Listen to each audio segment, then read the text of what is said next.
Well, do you ever get the feeling that they're trying to hurt us? They're trying to put stuff in the water, in our food. We're going to talk about it today. Stay with us.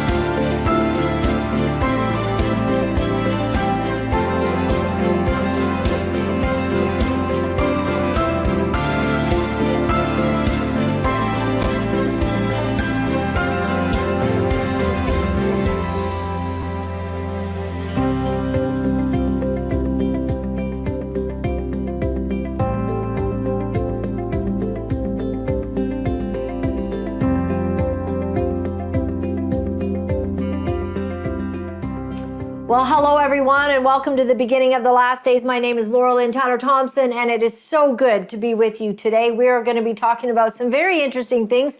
Now, we're all watching the skies, we're watching the water, we're watching our food, we're watching the Quebec farmers are all up in arms, you know, and so we're looking at everything going on, and we're wondering what is actually going on, and why isn't it just common sense that we would just protect humanity and mankind?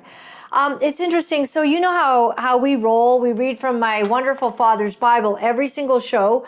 My dad passed away 2.5 years ago, and he left this Bible. This Bible is like it's kind of like some of the pages, they're just that thin, wispy, paper, and they're in a bit of tatters. Why? Because he used it so very, very often. And the rule is around here that we only read what he underlined. So I can pick almost from every page in this Bible, and I'll be able to read out to you something that he underlined. So today, it took me to Revelation 6. I kind of just plopped it open. And, when we're talking about these crazy days, I mean, it felt like something shifted in the atmosphere in 2020, like a birth pang began. And then all of a sudden, nothing but total, a lot of difficult things just being brought to light. But you know what? There's been a lot of things happening over the years for many, many years. And so I opened up Revelation 6, and in verse 3, my dad is underlined, and when he had opened the second seal. So Revelations is all about these seals that get opened, and it's supposedly, a picture of the last days and what happens.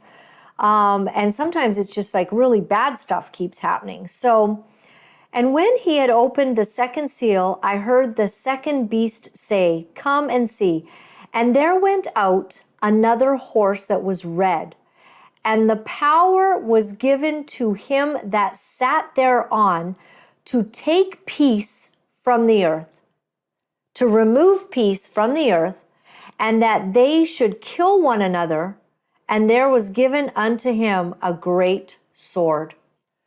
So I don't know if I can make sense of all of Revelations. I know a whole bunch of people have written books about what the seals are, what the horsemen are, the four horsemen of the apocalypse. Or is it 5? I don't know. I think it's 4. Is it 4?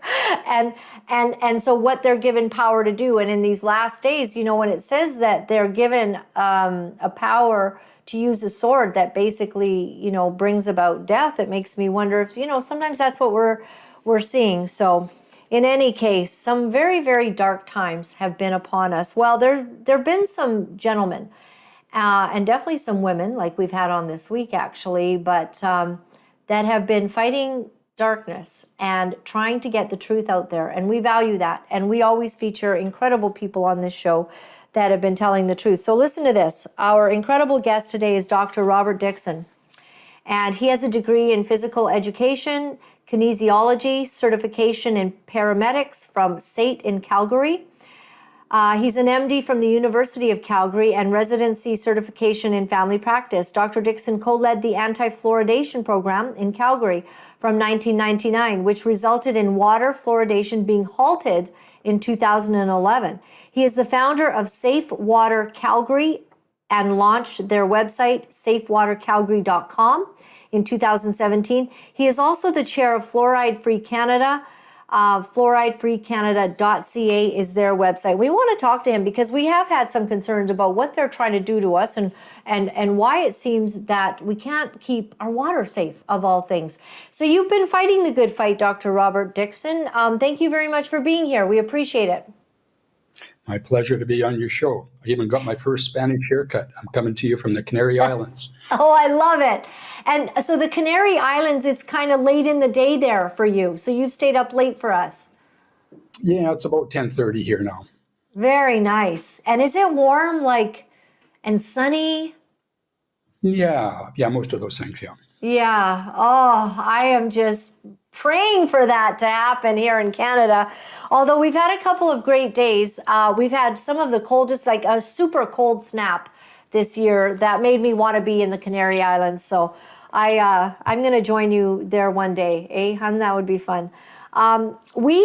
It's so interesting. We want to talk about fluoride in the water, and we want to talk about keeping our water safe. And you've been on this huge fight. And it's interesting because my mom, I'm like, when I was growing up here in Vancouver area, and I'm a local girl, but she would think and would tell us, and she thought for sure that we had fluoride in the water. But to your understanding, that is not the case. And she thought that was a good thing.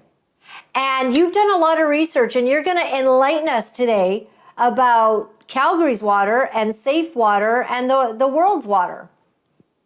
So just to clarify that, your mom was probably kind of right, because you have some natural calcium fluoride in your water in BC.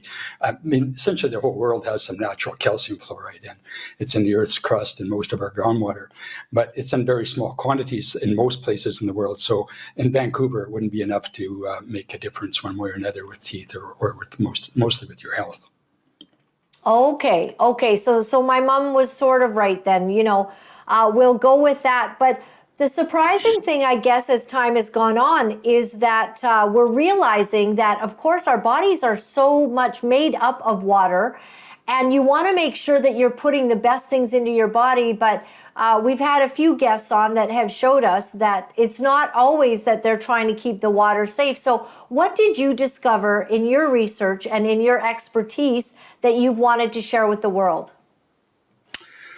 Well, I guess we should go back to 1998 when we had our sixth plebiscite in Calgary on water fluoridation. Actually, 1998, that would be the fifth, because the first four defeated fluoridation. And I actually voted for water fluoridation in 1998. And then people came to me, the activist friends of mine that were fighting against it, and said, well, have you looked at the science? And I went, well, no, I don't really have the time. I'm a busy family doctor. And Alberta Health and the college and whatever puts out glossy information that says fluoride is safe and effective. And so I went with that, and I voted for fluoridation. So they challenged me to look at the science, which I did in 1998 and 99. And I came to the realization that I'd made a big mistake by voting for water fluoridation. So I went to my mentor and friend, Dr. James Beck, who is a double PhD and MD at the University of Calgary, one of my teachers back in the 1980s. And I said to him, Jim, can you have a look at this water fluoridation thing? He says, well, I don't know anything about it. And I said, well, have a look at the science and let me know what you think. So he did. And a couple of weeks later, he came back and said, Bob, what are we doing here? This is awful. He says, we should work together and get rid of this. And I went, absolutely, we should. And he said infamously at that time, it should only take a few months. Well, it took us 12 years of lobbying city council, deans of medical schools, articles in the press, whoever would listen to us at the time. And we finally got city council to turn it off in 2011. Wow. And so was that difficult? You got them to turn it off, which I have to say, it's rare to get something that's good for us actually done. That's what it's felt like this last few years. So what was it you presented to them that had this epic result? We presented them the science, and we also got them a copy at the very end of the best book that's ever been written on fluoridation, called The Case Against Fluoride. Dr. Jim Beck, Dr. Paul Conant, and Dr. Mecklem. And the three of them co-wrote that book, and we gave all the city councilors and the mayor a copy of that book. And it is still, to this day, despite all the new studies that have come out showing neurotoxicity, brain damage, is still the best book that's ever been written on water fluoridation. Well, I'm sure glad that we didn't have water fluoridation then going on, when I was a kid. So your findings are that some really bad things happen to your body if they're doing this. And are they doing this I guess they were doing it in Calgary? They were. It was voted in 1989, and then 1991 they started the first water fluoridation that's ever been in Calgary. Places like Edmonton and Lethbridge have had water fluoridation since 1967. Toronto, about that same time, has been fluoridated since 67. But Calgary first had it in 1991, and then, as I said, we lobbied and got it turned off 20 years later in 2011. But the pro-fluoride forces have been lobbying hard against City Council or with City Council ever since. And we actually lost the plebiscite in the municipal election in 2021. And so they voted to return water fluoridation to Calgary, and they are now working on doing that. Could be happening anytime now. They put initially $10 million of taxpayers' money into rebuilding the infrastructure for fluoridation. And then they ran out of that. They burned through that 10 million. So City Council gave them another 18 million. So in total, $28 million of taxpayers' money going to rebuild the infrastructure to put one of the most toxic chemicals on the planet into our public water. Unbelievable. So I appreciate that you've gone to this incredible amount of work. So do you think that people are recognizing it, or do we still have a problem? Well, we still have a major problem, actually, because the press in Canada, the mainstream press, not people like you, obviously, but the mainstream press are not allowed to talk about anything anti-fluoride. So it's really hard to educate the public. So we have to do it through social media, particularly. And as I mentioned to you when we chatted earlier, I had a major article published in the Druthers magazine, the February issue last month. So if anybody gets the Druthers, please pull that one out and have a look. Or you can also get it online too at druthers.ca. So that explains a lot of what's happening with water fluoridation these days and why we should not be having it in our public water. Wow. So I'm on a site. Tell me about this site, safewatercalgary.com. Lots of great graphics, a lot of great memes highlighting the importance of us protecting kids and ourselves from having this in our water. Yes, that's a website I founded and built in 2017, and it's still up and running and current, as is our fluoridefreecanada.ca website, which will be some of the similar information. If you really want the best information in the world, though, my colleagues and friends at the Fluoride Action Network in New York and the States, that's FAN, Fluoride Action, so it's fluoridealert.org. That is the biggest repository of fluoride information, both pro and con, in the world. Okay, we'll try to put fluoride alert. Sorry. Fluoridealert.org is FAN's Fluoride Action Network's website. Okay, very good. And you think that's some of the best information because communities might be needing to fight this? Yeah, right now Canada is less than 50% fluoridated, but when Calgary comes online with fluoride, Canada will be more, it'll flip us to more than 50% fluoridated in Canada. But the good news for you people in BC is that 98% of British Columbia is not fluoridated, and 71% of Ontario is fluoridated. But Quebec, right beside them, 99% of Quebec is not fluoridated. And their dental health and your dental health in BC is better than most of the dental health in Ontario that's heavily fluoridated.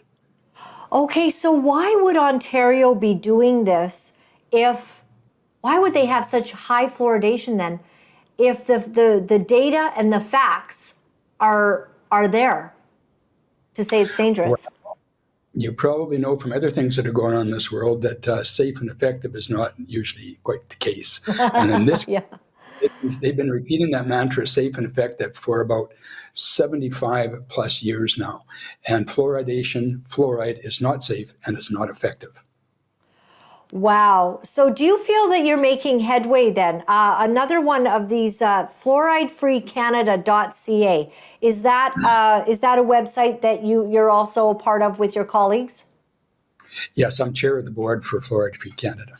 Okay, so is the goal of that to try to get this fluoride out of Ontario water and these places that are doing this? It's trying to prevent them from fluoridating any further places. We don't want people to lose like we did in Calgary. That meme that you see right on the center there, you want to put what my water? That's one of my favorite. That little guy is smart. He's going, what in my water? You want to put one of the most toxic chemicals on the planet in my water and tell me to drink as much as I want for the rest of my life, and you'll never monitor me again? Not Wow. ethical, not safe, not effective. Sorry. Wow. What got you interested in this at the very beginning to begin searching down what's going on with fluoride? Well, as I mentioned, it's mostly my activist friends that have worked on these campaigns for at least a decade or more. And when they finally challenged me to look at the science, it was a no-brainer after that. Once you've really looked at the real science on both sides, Wow. there's just no way you can say that fluoride is safe. It's neurotoxic. It damages the brain. There's good studies out of Canada now in the last 6 or 7 years with the MIREC cohort. And MIREC stands for Maternal Infant Research on Environmental Chemistry. And it's a longitudinal study of pregnant women and what chemicals do to pregnant women across Canada. And so they were able to pull out of that data, out of the MIREC cohort, data that shows that women that are pregnant and drink fluoridated water, their infants have, particularly in boys, have a drop of 3 or more IQ points. And if you bottle feed babies with fluoridated water, the IQ loss can be as high as 9 to 15 points. So that is huge, absolutely huge. Wow. I'm absolutely shocked at this information that you're presenting. I see that on the websites, there are Canadian government reports, Canadian studies, Canadian news articles. So it's not as if this hasn't gotten some traction and people have noticed it. But like when you give me the Ontario percentage, I'm concerned. I used to spend a fair amount of time over there. Like, I didn't know they had all this fluoride there. And I mean, I wonder if it's kind of something that goes under the radar of a lot of Canadians.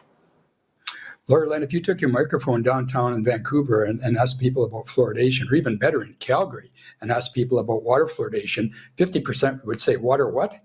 And about 25 to maybe 30% would be, oh yeah, that's good for the poor kids. Yeah, we've heard it's really good for the poor kids. And about 20% of people would say, are you kidding? One of the most toxic elements in the planet in our water, without control of dose or dosage, without informed consent? No. Wow. So would you say there's a video that says fluoride on trial? Do you think that there's a certain aspect, like in different cities and communities, where this is coming up more and more, and that people are actually paying attention, and our city councils paying attention? Who's responsible for this? Is this federal? Is it provincial? It's not federal and it's not provincial. It's all municipal in Canada, and mostly in the States as well. But Canada for sure is all municipal. And that slide you have right up there is very important to talk about. That's one of my modern day heroes, Michael Conant, who's the lawyer in California who is leading the fluoride trial against the EPA, the Environmental Protection Agency in the States, for putting a known neurotoxin, a known brain damager, in the public water. And that trial has been going on for 7 years. 7 years now. And so the EPA has tried to muddy the waters there, pardon the pun, obfuscate and really make it murky. And they've tried to get out of that several times. We've won every step along the way. The final 2 weeks were just a month or so ago, started on January 31st, ended on February 13th. And just a large number of some of the top scientists and doctors and activists in the world were in front of the federal court in the USA, in California.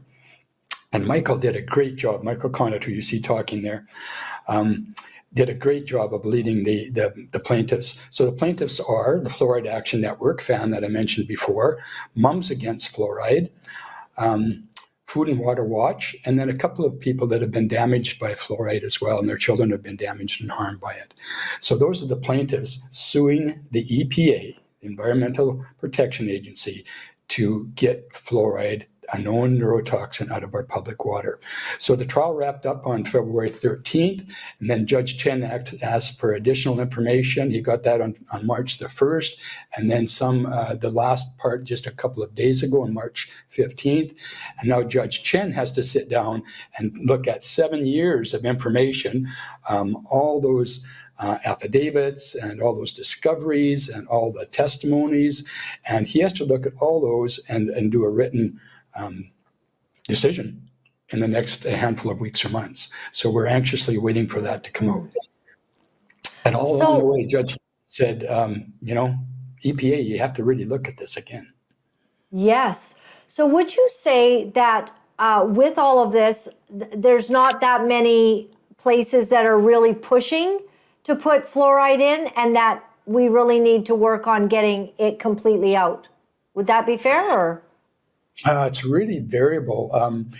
So Calgary lost the vote in 2021, as did Windsor and Juneau, Alaska. And those were all based on really faulty studies and on a lot of disinformation that was put out by the pushers of fluoride, by the pro-fluoridationists, including the American Fluoridation Society out of the States, that interfered with a lot of our politics in Windsor and Calgary. So much disinformation out there, the safe and effective thing. And the main thing they have is they pull on the heartstrings. They say, oh, but the poor kids, they have higher amounts of surgeries and their teeth are rotting out of their heads. Well, that's partly true, but it has nothing to do with water fluoridation. And the awful decay that a lot of these kids have because they don't have good diets, they don't have proper dental care, they don't have enough brushing with fluoridated toothpaste. You can use fluoride topically, just don't swallow it. It can be used topically safely as long as it's rinsed and spit out, but you don't want it ingested because then it affects every cell, every organ, and every system in the body. And as I mentioned before, there's no control of dose or dosage. Laura-Lynn, here's a question for you. If you came to me as a doctor and I gave you 100 pills and I said, go home and take one of those and throw 99 of them in the garbage, what would you say?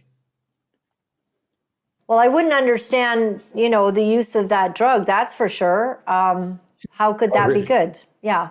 And you probably say I'm not a very good doctor if I'm going to give you 100 pills and tell you to take just one of them. Useless. No. So that's basically what's happening with water fluoridation, because only about 1% of it or less is consumed. The other 99% goes down the drain to water your gardens, to wash your cars, for industrial use, for all kinds of things, but is not consumed. So even if it did work, it's a very poor way to use a medication. Nothing else is in our public water. We're not using Prozac in there. We're not using Lipitor. Nothing else goes in the public water. Why would we put the medicine fluoride in our public water? And it is a medication because it's used to treat a disease, which is dental caries or cavities. Wow. So do you think they did this originally to try to help people not understanding that it's bad for you? Or, is it another globalist attempt to harm us? Laura-Lynn, this has been going on since the late 1930s, but certainly the 1940s when the first trials were done and halted prematurely. And basically, it was an industry end around. So industries like the aluminum industry and now mostly the fertilizer industry have waste products. And one of the major ones is hydrofluorosilicic acid. Don't say that too fast. HFSA, hydrofluorosilicic acid. And that's scrubbed out of the fertilizer stacks because it's not allowed to go into the air, into the water, or into the land. So they would have to dispose of it in a waste disposal facility at a huge amount of cost to these industries. But they managed to convince doctors and dentists that fluoride is good for kids. And so then they can sell it to our cities, and we put it in the city water, unadulterated. Wow. And you can see here, the association between higher fluoride exposure and lower IQ in children was consistent across different study populations. I mean, this should not be done, and it shouldn't be anywhere near Calgary water. And frankly, Ontario should be screaming, shouldn't they? Well, they've tried to scream in a few places in Ontario, and we've tried to scream in Calgary too, but the city councillors don't want to have anything to do with it. They passed it in the first 3 weeks of the new council, and there was 9 of the 15 were new, 9 of the 14 were new, and the mayor was new. And they wouldn't, they didn't want any presentations on fluoride. They didn't want to hear the new studies. They didn't want to hear the neurotoxicity. They just said, yep, safe and effective, let's pass it. And now the city councilors tell me when I go to them with these newest studies, with the court case out of the States, et cetera, they just say, well, nothing we can do about it now. It's we spent the $28 million and it's passed. And so if you don't like it, well, there's an election coming up in 2025. That's a pretty poor way to deal with it. But it really is. Yeah. So, I mean, I wonder if there's people that are upset about it. You know, parents, I mean, first of all, I guess, can you boil fluoride out of water? Do you know? Don't do that, please. If you boil water, it concentrates fluoride and makes it even stronger, and you get a higher dose. No. Really? So Laura-Lynn, what they're controlling is the concentration. So they've dropped the concentration of fluoride that's allowed from 1.2 parts per million several years ago down to 1 part per million, then to 0.8 parts per million. And now most of the cities mandate 0.7 parts per million. But it's still highly toxic even at that dose, even though we don't have all the studies to prove it. But the Canadian studies are showing that there is neurotoxicity at 0.7 parts per million. But the NTP, the National Toxicology Program, just came out with their major report. And if you look at the politics, if you want to talk dirty politics, the NTP report was definitely damning against fluoridation, against water fluoridation. And the powers that be realize that. So NASM, which is the National Academy of Sciences and Engineering and Medicine, NASM is their parent organization of the NTP, and NASM blocked that report not once but twice and made the NTP go back and revise downwards their strong wording about water fluoridation.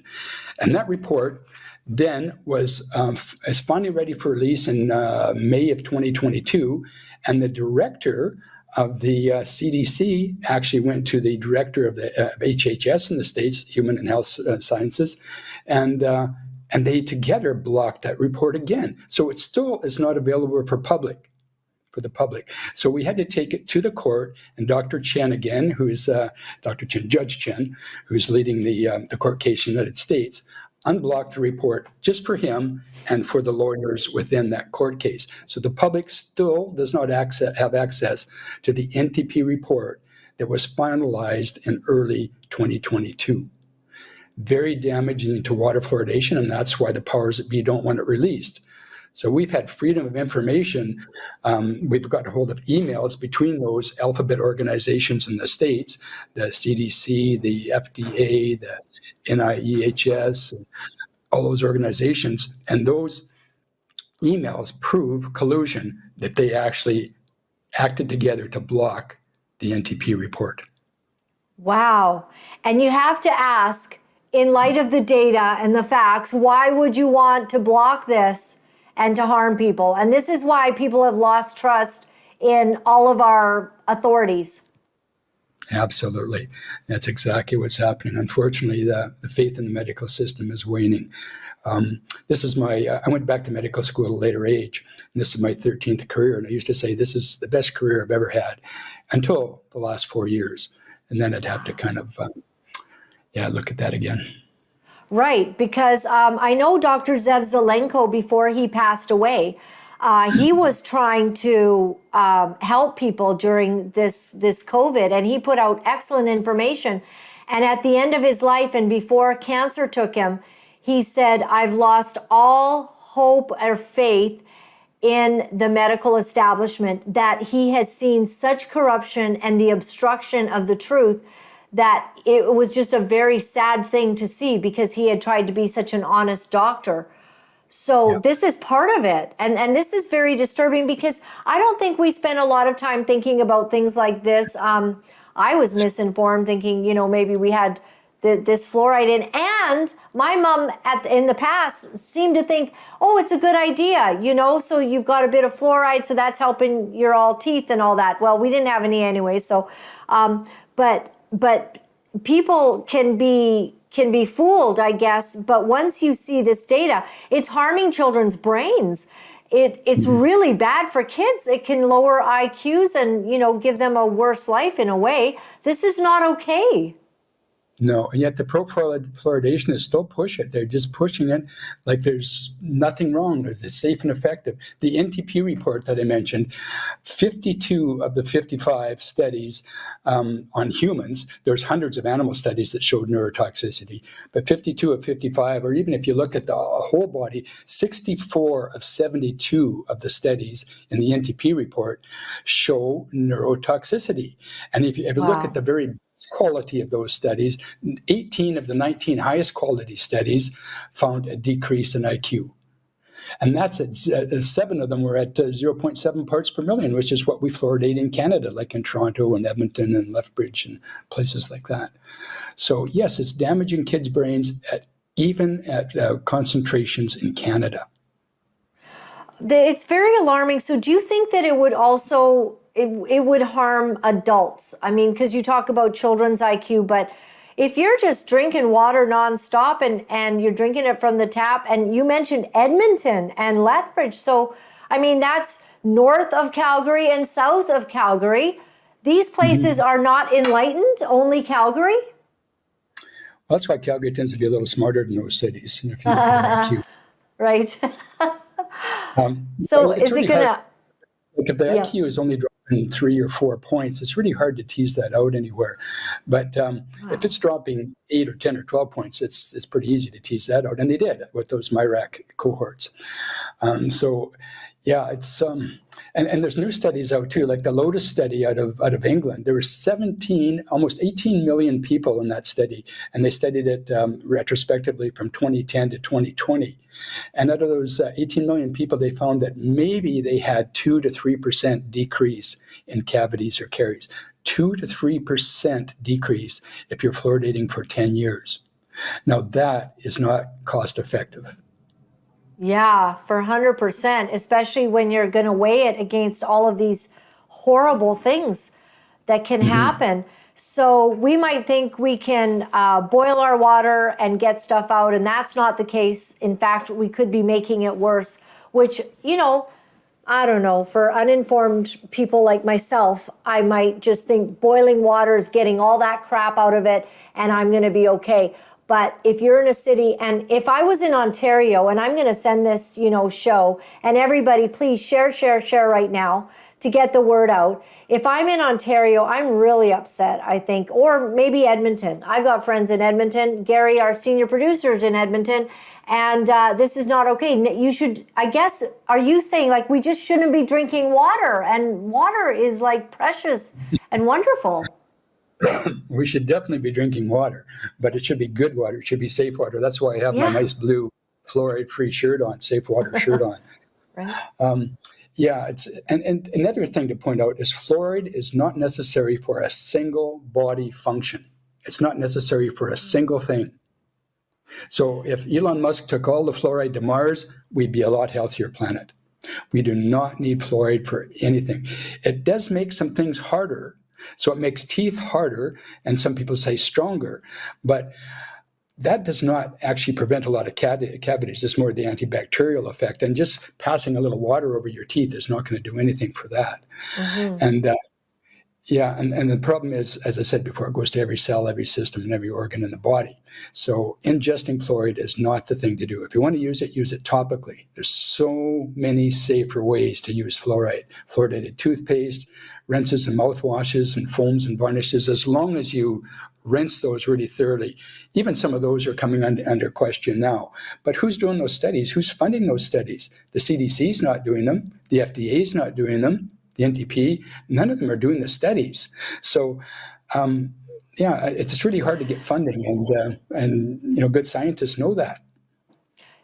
Do you think they've been paid off, the people that are pushing this? Because we're looking in our world and it all comes down to money.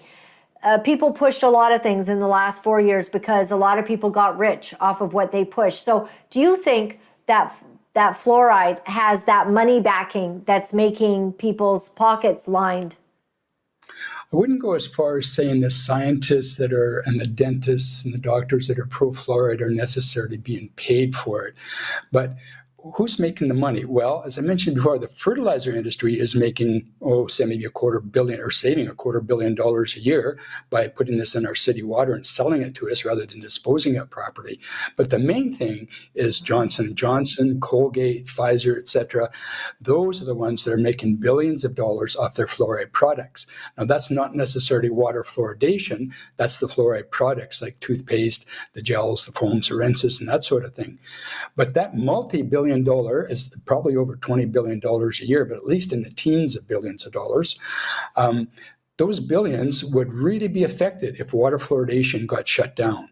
Water fluoridation would give fluoride in total a bad name, and a lot of those products would either be gone or their sales greatly diminished. So that's one of the major problems right there, is that the bigs, big pharma, big chemical, big industry, they're making a lot of money on fluoride products.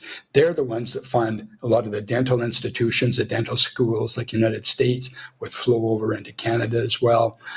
They're the ones that fund a lot of the advertising, the promotion, the propaganda, the PR out there. So it's the bigs that are behind this, really, big pharma in particular and big chemical. Okay, so that does that make some sense then to our thinking as to why people, rather than looking at facts, rather than seeing that there's harm to humanity, they're bypassing that because some people in control might be gaining benefit from it. Mm-hmm. Yeah, so very few people will benefit from it. The best studies that the pro-fluoridationists can produce are called by the Cochrane Institute, which is the gold standard of medical evaluation in Canada and the States, around the world. The Cochrane Institute says a vast majority of pro-fluoridation studies are not good quality studies. Only about 19 have even mediocre value or quality. And out of those, only a couple have been done since 1975. So the Cochrane Institute says, no, water fluoridation is not safe or effective. And they also said there's no proof of any help with adults. You'd asked about adults before, and I don't think I really answered that. It's definitely harmful to prenatal, to babies, to infants. But for adults, there's no help at all. The only thing it would do is make the teeth stronger, but as you get older, that makes teeth more brittle and easier to fracture. It does the same thing with bone. It makes bones thicker, but more brittle and easier to fracture, so therefore more hip fractures, etc. So adults actually have a detrimental effect from fluoride and fluoridation, and we do not want that. I mean, a case in point there would be the states like Kentucky in the States, in the United States, Kentucky is about 99.9% fluoridated, and they have the highest edentulous rate, which means loss of teeth. They have the highest edentulous rate in the United States. The most fluoridated state has the highest missing teeth rate. Guess which state has the lowest edentulous or missing teeth rate? That would be Hawaii, and Hawaii has the lowest fluoridation rate. So right there, that's sufficient evidence that fluoride should be gone. We have the understanding. Well, I'm concerned for my girlfriends in Ontario, and I've got lots of them.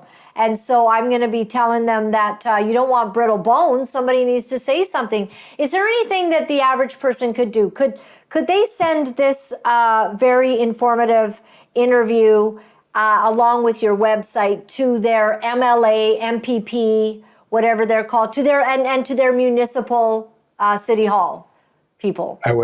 That would be really nice if they would do that. I wish more people would do that for sure. Now, most often it falls on deaf ears, but if they hear enough of this, if the councillors, city councillors, the local politicians hear enough of it. Also, another move that's being pushed now is to tack water fluoridation on with the National Dental Program. And I think that would be a crime against humanity. They're trying to fluoridate all of Canada by tagging along with the National Dental Program. Totally useless, waste of money, and toxic as well. So yeah, definitely not a good program there. So the more people we can educate, the less chance that will have of happening. Okay, and what would you suggest? Do you like the fluoridealert.org? Would that be the best thing that someone might be in Ontario right now and not be happy about all of this? Would that be a good website to send to their? It's an site for science. They have more science there. I mean, if they're in Ontario, I'm a little biased. Obviously, our Fluoride Free Canada website is based in Ontario. But Fluoride Water Calgary, based out of Calgary. But yes, the best website in the world is the Fluoride Action Network. Those people are just amazing. They've worked so hard. Earlier, when you were flipping through the slides there, you had a picture of Dr. Paul Connett, who is the Yes. founder of Fluoride Action Network, about 20, maybe close to 30 years ago now. Paul is an amazing human being, and him and his wife Ellen have worked so hard with the Fluoride Action Network and fluoridalert.org to get the information out, to get the data out, to fight the pro-fluoride dentists that just rotely quote the inaccurate and the disinformation out there. Okay, well, I thank you for what you're doing. I think this is so very, very important, and I really had no idea how important it was until talking to you. And maybe this is how we spread information, because Lord knows you're not going to hear about it on CBC, CTV, or Global. Like they should be telling everyone that there's all of this data, all of this, and we should move quicker in life. This isn't even hard. Why would Ontario, people be doing this to their people? Why is Edmonton still all got this fluoride if Calgary has wisened up? I don't understand. One thing that people might want to look for in those fluoridated areas is fluorosis. Have you ever heard of fluorosis? No, but I did see it when I was scanning here. Right. What is that? So fluorosis is the first visible sign of fluoride toxicity in the body. And it shows as usually as just little white flecks on the teeth initially. And then as it progresses or gets worse or fluoride toxicity increases, it can turn into brown stains and even damage to the teeth. Now, fluorosis, the dentists say, oh, that's just cosmetic. Well, have you ever tried to tell a teenage kid with spots in their teeth to smile? They're not going to want to. Kids are really self-conscious about things like that. And so is it cosmetic? Well, maybe a small amount of it is, but about 20% of fluorosis, damage to the teeth, is either moderate or severe. And that has to be treated with dentists at great, great cost. I remember one of my biological dentist friends in Calgary telling me a few years back that he treated two young boys that were from a wealthy oil family in Calgary, and they'd grown up during the fluoride time in Calgary, that 1991 to 2011 time, and they had severe dental fluorosis, and he had to treat their whole mouths, and each of them cost more than $70,000 a child to fix their severe fluorosis. Now, fillings are cheap.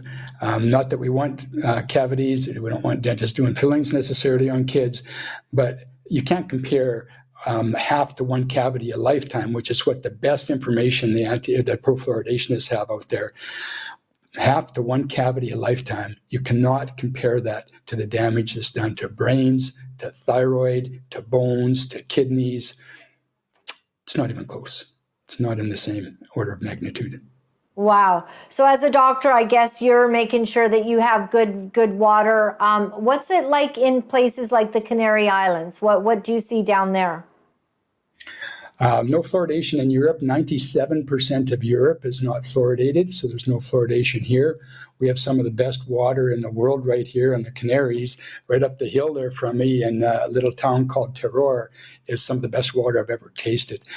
No fluoride in it, and just clean and clear and good for your health. So I want people drinking water. I want people drinking, well, whatever they need. It doesn't have to be 8 glasses a day. That's a bit of a misnomer. But 4, 6, 8, 10, if you're outside working hard, 12 or 15 glasses a day. You drink how much your body needs. You got to listen to your body. But drink good, clean, healthy water. And most of our city waters still have traces of hormones and antibiotics and other such chemicals in. And then if it's fluoridated, it comes along with traces of lead and arsenic and mercury and cadmium and strontium and bromium and all kinds of nasty things, traces, but those still bioaccumulate in the body. So if you're in a place that's fluoridated, even if you're not in a place that's fluoridated, you should probably filter your water and have good, clean, pure water. And that's not just a Brita, like those Brita or fridge filters. They really don't filter much. They just take the chlorine out, but they don't take anything else out. They certainly don't touch fluoride because it's such a tiny ion. Okay, so if we have a good water filter system, you think that will remove fluoride? Yes, reverse osmosis is probably the best out there. So a reverse osmosis system can cost, if you get a whole house system, anywhere from $3,000 or $4,000 to $12,000 or $15,000 for the whole house, and not many people can afford that. So, the pro-fluoridationists tug at the heartstrings and they say, yeah, we're helping the poor kids. Well, actually, by putting fluoride, hydrofluorosilicic acid in the water, you're actually harming the poor kids. You're taking their brain cells away. You're damaging their brains that they need to make their way in the world. And they're not helping their teeth. Those horrendous decays that the poor kids have has nothing to do with water fluoridation, and water fluoridation would not help that. Wow. This has been very informative, and I have to say, I really feel educated, on this issue. And I think most people, like you said, if you took a mic out and asked people to, talk about fluoride in the water, they just wouldn't understand it. And meanwhile, I mean, water is so important to our bodies. And so this, I guess, has become the fight of your life for you. And I appreciate you doing it, because a lot of people, it takes courage to really stand up for something that's right and that's harming humanity. Unfortunately, it's been 25 years, and that's been way too long. And as I mentioned to you before we started here, the College of Physicians and Surgeons is trying to take my license away for advocating for clean and safe and healthy water. So for the last over 5 years now, I've had a case against me with the College of Physicians and Surgeons in Alberta, and it's still ongoing. And they've just recently decided that this coming November, for 5 days, I'm going to be in court in front of the Inquisition, and for trying to advocate for safe and healthy water for our kids, because it's the kids. This just doesn't make sense. What's wrong with these people? I'm not understanding it at all. And even Dr. William Mackis, of course, is another doctor. All these doctors that have been harmed recently by this College of Physicians and Surgeons. And you were explaining to me, like, they are a private organization that is actually funded by doctors. So yeah, we pay a large amount of money every year to the College of Physicians and Surgeons to retain our licenses. I mean, and Dr. William Mackis has had just some shattering information on them allowing doctors to continue to have their licenses while being charged with pedophilia, having very significant charges. Like, this particular organization, it seems to me, needs to have a very critical eye put on it for what's happening, yes, because it doesn't make sense. Absolutely. They'd rather pursue people like Dr. Mackis for curing cancer, or people like me for keeping our water safe and clean, rather than going after some of the real perpetrators out there.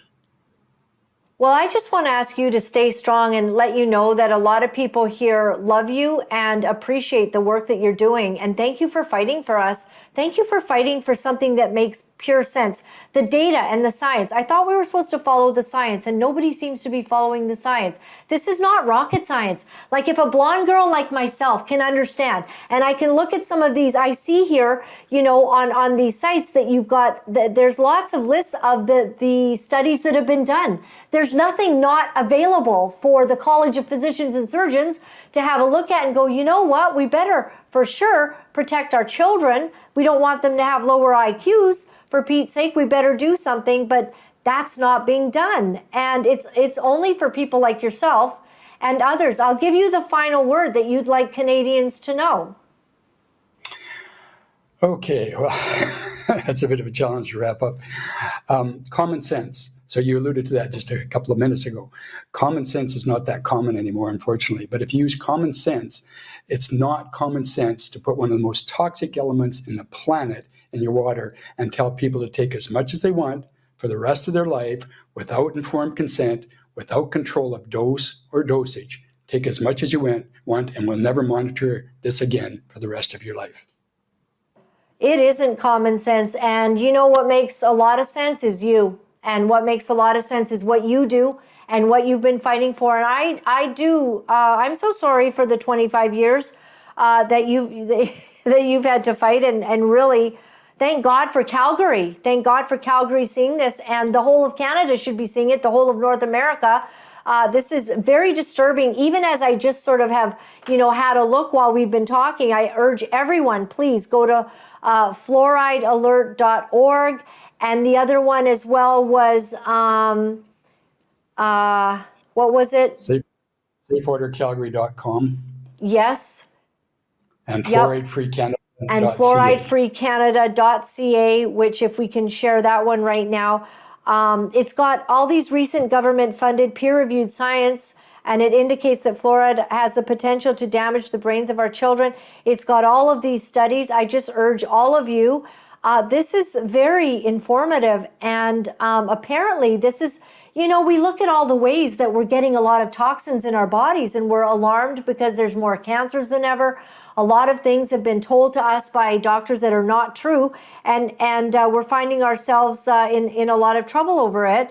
But fluoride is kind of, it almost escapes our view unless someone brings it to light. And when you do, this is so important.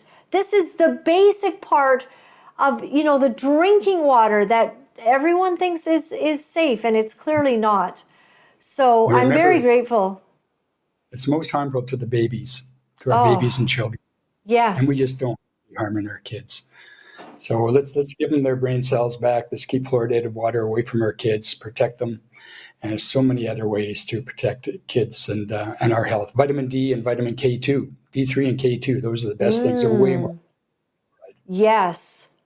And you've got all of these recommendations, on this site. So I'm on floridafreecanada.ca, everyone. Florida. Sorry, I got Florida on the brain. Fluoridefreecanada.ca. If you just scroll back up a bit there, that's that Case Against Fluoride. That's the book I was mentioning earlier. Yes. It's the best book been written. There's also a great book by Christopher Bryce. It was a 10-year, he researched fluoride for 10 years, and he wrote The Fluoride Deception back in 2003. And that one reads like a spy thriller. I'd highly recommend that to any of your watchers. Oh, wow. Very nice. Very good. Thank you so much once again, for all that you do, for the fight that you're in, and you're in it for all of us. And boy, do we appreciate that. It means a lot. And, I don't know if I'll ever speak with you or talk to you again. I think maybe we should have you regularly on to make sure Canada is hearing this and see if we're making headway. And in fact, I recommend that we do that. We should at least have a once a year chat. But I see here, taxpayers are paying a lot for this as well. Like, there's so much information here. I can't even stop looking at your site. So thank you for all of this. So SafeWaterCalgary.com has got a lot of really good stuff too. Thank you from the bottom of each Canadian person's heart that's hearing this, and also the world, that you've accepted this battle and you've taken on the challenge, and you've done it so very well for a very long time. It must be a little bit, a little bit cumbersome, but you're doing good work, and I certainly appreciate it, and we consider you a hero. Thank you. Thanks, Laura-Lynn. Maybe we could have another chat when Judge Chen comes out with his judgment in a few months, and chat about the effect it's going to have on Canada. That would be ideal. That would be ideal. I'll let Toby watches all of these, and I'm going to let her know to keep in touch, and then as soon as that's out, we need to do another one. We'll be waiting to hear what they say, and we'll be loud about it too. Okay. Thank you. Okay, let's protect our kids' brains. That's it. Thank you, sir. Have a great day. Thank you. Adios. Hasta luego. Adios. Hasta la vista. In the Canary Islands. Wow. Isn't that something? I do feel educated on that today, because basically, I honestly remember, my mom being quite pleased that maybe there was some fluoridation in our water. And it's just such a bad thing. It sounds good, doesn't it? Until you know that, it destroys your IQ, But it's interesting, because Dr. Robert Dickson was saying that, there may have been some natural fluoridation in the Vancouver area water. But what's with Edmonton? I mean, Gary, senior producer Gary, you got to get on this. He's writing people and taking care of business, standing up for his country, and maybe Edmonton, because I know he's near Edmonton. We might need to pay more attention to that. Okay, couple things before I go. I did on my website, I was showing how they were doing this, okay, let's see, here we go. Basically, they're doing an article on birthing parents. So they're, you know, basically this whole assault on women has been really something. It's the changing of language. I just want you to know, I don't want to be called a birthing parent, because you want to somehow, some dude who is a guy, because he's taken hormones so he can grow facial hair and is now giving birth, and he has a mustache. I mean, it's just so disturbing, isn't it? But we saw this come out. So here it is, JT. And I wrote this a few days ago, but pretty sad when scientific types use woke, confused male narcissism language. And do you know why I say male narcissism? Because let's face it, what kind of man thinks that by saying he's a woman that he can be a woman? You have got to be well, you're dumb, you're unscientific, and you're really a narcissist because you think that you can be a woman by stating it. And also these narcissists that take glory by beating women in competitions, any kind of sports or athletic competition, it seems like they are like, yeah, I'm the boss, I'm so cool, because me and my big muscles and my body mass just beat a girl. Like, you know, like, what? What's wrong with you? So I said, you are not science-based, you are ideology-driven. Disgusting. Pretty sure you studied 100 women to get the data you are espousing. This is hate speech towards women, and you are trying to erase it. Now, when that hate speech law ever comes in, I'm going to be using it to go after people who are trying to call us birthing women. I find that hateful. I really do. And I know they'll be going after me for all kinds of things. So I'm going to go after them. I'm going to go after you for being hateful towards women. So here's what it is. This is the Scientific American, okay? And I think, it did change. Okay. A study of more than 100 birthing parents showed that pregnancy and birth cause changes in brain circuits that may be involved in empathy and bonding with the child. So here we have the actual,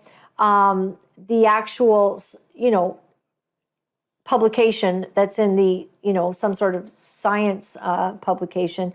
Birthing parents, this whole silly thing goes into, demeaning that it's actually a woman. It's a woman. A woman gives birth. The woman has a baby. And all of it. In any case, I found the rest of it kind of interesting about, what happens, and there's this loss of brain mass. Well, it always felt like that, when you're pregnant, you kind of got this bit of a fog and everything. And then also, all of these very complex things as related to bonding and the things that happen, what happens during the birth, whether you have a C-section, if you have a birth that is started, so you start giving birth naturally, then you have a C-section. It's very interesting that your brain then automatically releases certain things that might not be released if you just have a C-section and the birthing process hasn't begun. So all of this neuroscience research is just absolutely phenomenal. But the thing that I'm most upset about in all of this science that they're putting forward is that they've got to go around calling women birthing. Just destroy all the credibility of everything and all your scientific work. The birthing parent. Absolutely annoying. So my website is Laura-Lynn.tv. Thank you very much for joining us today. We have appreciated you being here, and I always do. This is a world fraught with difficulty. There's a lot of things trying to kill us and take us out, and every day we're trying to bring to light things that matter to people. And this all began for us like in 2020 when JT and I realized that we were unhireable because of our loud dispositions. I was not living quietly, as the word said, live a quiet and a good and a peaceful life. in as much as it's possible, live at peace with all men. And then I'm like, but Lord, it's not even possible. I can't do it. They're calling us birthing parents. What do you say, God? Help us. And so that became, what we did, which was to put together this show and to start to do it and try to figure out if there was a need and if it worked. And you know what? You guys have made it worth every bit of it, because you come to our aid. You support us to do this every day. This is actually our expertise. I mean, I've done thousands of hours of actual live television work. I've done thousands of hours of, production and all of that. My husband, JT, for 32 years, he was involved in the whole production behind the scenes, producing and doing shows. And so when you see us, like, this is a quality team here, but nobody's paying us. So it's kind of like you've got this expertise and, say you're a mechanic and you can build cars, but if no one's going to buy the cars off you and nobody's helping you to get all of the things that go into making the car, you're kind of stuck, right? And that's where we were. We were literally stuck. Like, what do we do? And then COVID hit 2020, and we began in trepidation going to air with what we saw was really bizarro world, that we were living in some kind of upside down place. It wasn't more than a couple days that, would pass before me and JT are looking at each other going, what? Why? What's going on? And we'd research and we'd listen to all these videos, and then everyone was getting shadow banned and you weren't allowed to be on YouTube if you were saying certain things. And all of a sudden, I lost my entire YouTube channel at one point, which we got back, thankfully, but not till was it 2 years later? And we're like, why is the world stopping the truth? And I think the reason is because this is an epic war. This is about good versus evil. It's not even left and right, because some people on the left, let me tell you something, old-time NDPers are pretty much like the modern-day conservatives, used to be, I don't know. But everything's changed. And it's not just this side against this side. It's really come down to the battle of good and evil. And so we're in that battle. We're here every single day. So when you go to our website at Laura-Lynn.tv, there's this little button that says donation, and you can choose to be a part of what we're doing. You can choose to make a difference for us. And if you become a monthly partner for $20 or more, I'm going to send you my book. In my book, Relentless Redemption, I tell you my true story, and you might be a little bit shocked at my true story. And I thank you to those of you who are writing me and saying that you love me even more. You said, because you read the book and you understood that there's a history behind all of this. And, there have been times in my life that I did not celebrate what I was going through at all. I wished that it was different. I hoped it to be different. I was regretful of mistakes that I'd made, and I was trying to find my way. But let me tell you what I learned. Well, I can't tell you. It's in the book. You need to read it. But I'll give you a little glimpse. What I learned is that nothing is by accident, that everything that the enemy sends to destroy you, God will use as a footstool in front of your enemies. Everything that is meant to destroy you, if you walk before God in repentance and in righteousness, and you choose to do right things, you will find yourself in a much better place. You will find yourself in a place where life begins to fall into place. Your destiny, there's nothing you can do to destroy the destiny God had for you if you are walking before Him in repentance and obedience. Repentance and obedience. I had to get there. I got to repentance for the mistakes I'd done, and I got into obedience to begin doing what I knew God was asking me to do. And that's when my destiny was set free. So when you support us, you support the work that we're doing to speak the truth, to tell the truth, to share things that are happening from a biblical perspective, because Lord knows the world has seemed to have lost their way. And as always, we just want to mention to you that buying silver and gold is a real good idea as you're watching all of this crumbling economy threats of an economic collapse. Oh, it's not a day goes by where we don't hear, people can't afford to eat and they can't afford to, I was just talking to somebody who sells cars, and he says that they are really seeing it in the car industry because people are not getting approved. It used to be you could get a car no matter what, sign on the dotted line, and you had a pretty good interest rate, and they'd have you. You had the car, but you had to pay, and all was well. But they are not granting these loans as readily. People are being very looked at. The banks are scared. The banks are afraid because people may not be able to pay their mortgages soon because the interest rates when they renew are so high. Some people are just getting the 1-year mortgages now to try to hope that by next year it'll be better. When will it be better? Well, we don't know, but we do know something. The Word of God talks about gold and silver, that gold and silver are the Lord's. And so printed paper, where you make stuff up, you operate as if you've got an unlimited credit card, like our government's been doing, that wears out. Sooner or later, the credit card company, whoever is owed that, calls in the loan, says this far and no further. And we're getting very, very close. And we're going to have Martin Armstrong on again, shortly to talk about some of the things. And he just put an excellent article out actually about Canada. So maybe we should try to focus on that too in the next day or so. I want to get that up. All right. Okay. Well. Oh, listen to this. Okay, I was just talking about sin, right, JT? And I just saw something here. Israel's sin and the servant's obedience. It's important to be obedient. Let's go to Proverbs today. Proverbs has 31 chapters, and it's always got something really good to say. Definitely puts down the wicked.